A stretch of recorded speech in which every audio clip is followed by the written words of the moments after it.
Welcome back to Jill Renee's. Today we'll have a special secret ingredient. It's tofu skin and we'll make it into a pasta. Ingredients will be listed in the description box. We'll start with chopping the onion and garlic, then the zucchini into rounds and into halves, the broccoli and the bell pepper into strips. Saute the garlic and the onion.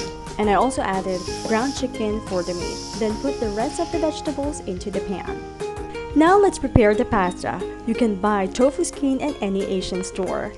It's made by removing the coagulated proteins that forms on the surface of heated soy milk. Then roast some peanuts. Alright, now let's prepare the sauce. I can say this sauce has a very similar taste to kung pao chicken. It's salty, sweet, nutty, and a tiny bit spicy. As always, wait until it boils when working with cornstarch. When thickening the sauce, dump the rest of the ingredients in the sauce and your very affordable protein pasta is good to serve. Thank you for watching!